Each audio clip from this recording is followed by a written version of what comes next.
നമസ്കാരം. അഭിനേതാക്കളുടെ സംഘടനയായ അമ്മയുടെ തലപ്പത്ത് ഇക്കുറി വലിയ മാറ്റങ്ങൾക്ക് സാധ്യത. കാൽനൂറ്റാണ്ടായി വിവിധ പദവികളിൽ സംഘടനയെ നയിച്ച ഇടവേള ബാബു ഇനി ഭാരവാഹിയാകാൻ ഇല്ലെന്ന നിലപാടിലാണ്.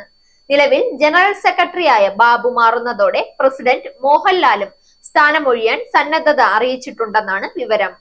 ജൂൺ 30-ന് കൊച്ചി ഗോകുലം കൺവെൻഷൻ സെന്ററിലാണ് അമ്മയുടെ തിരഞ്ഞെടുപ്പ് പൊതുയോഗം. 506 അംഗങ്ങൾക്കാണ് വോട്ടവകാശമുള്ളത്. ജൂൺ 3 മുതൽ പത്രികകൾ സ്വീകരിക്കും. 25 വർഷത്തിന് ശേഷം ഇടവേള ബാബു സ്വയം ഒഴിയുന്നുവെന്നതാണ് ഇത്തവണത്തെ തിരഞ്ഞെടുപ്പിനെ ശ്രദ്ധേയമാകുന്നത്.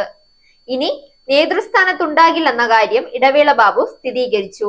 ഒരു മാറ്റം അനിവാര്യമാണ്, ഞാനായിട്ട് മാറിയാലേ നടക്കൂ, പുതിയ ആൾക്കാർ വരട്ടെ, അദ്ദേഹം പറഞ്ഞു. കഴിഞ്ഞ തവണ തന്നെ ബാബു സ്ഥാനമൊഴിയാൻ സന്നദ്ധത പ്രകടിപ്പിച്ചിരുന്നു. മമ്മൂട്ടിയുടെ വികാരഭരിതമായ വാക്കുകൾക്ക് മുന്നിൽ തീരുമാനം മാറ്റുകയായിരുന്നു. ഇത്തവണ എത്ര സമ്മർദ്ദമുണ്ടായാലും നിലപാട് മാറ്റില്ലെന്ന് ഇടവേള ബാബു പറയുന്നു. 1994-ൽ അമ്മ രൂപവത്കൃതമായതിനു ശേഷമുള്ള മൂന്നാമത്തെ ഭരണസമിതി മുതൽ ഇടവേള ബാബു നേതൃത്വത്തിലുണ്ട്. ഇന്നസെന്റ് പ്രസിഡന്റും മമ്മൂട്ടി ഓണററി സെക്രട്ടറിയുമായ കമ്മിറ്റിയിൽ ജോയിന്റ് സെക്രട്ടറി ആയിട്ടായിരുന്നു തുടക്കം. മമ്മൂട്ടിയും മോഹൻലാലും പിന്നീട് ജനറൽ സെക്രട്ടറി സ്ഥാനത്തിരുന്നപ്പോൾ ബാബു സെക്രട്ടറിയായി. 2018-ലാണ് ജനറൽ സെക്രട്ടറി ആയത്. 2021-ൽ നടന്ന തിരഞ്ഞെടുപ്പിൽ മോഹൻലാലും ഇടവേള ബാബുവും എതിരില്ലാതെ തിരഞ്ഞെടുക്കപ്പെട്ടെങ്കിലും വൈസ് പ്രസിഡന്റ് സ്ഥാനത്തേക്കും എക്സിക്യൂട്ടീവ് കമ്മിറ്റിയിലേക്കും മത്സരമുണ്ടായി.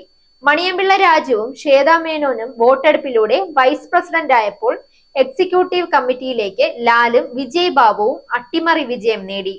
ഔദ്യോഗിക പക്ഷത്തു നിന്ന് മത്സരിച്ച നിവിൻ പോളിയും ആശാ ശരത്തും ഹണി റോസുമാണ് തോറ്റത്.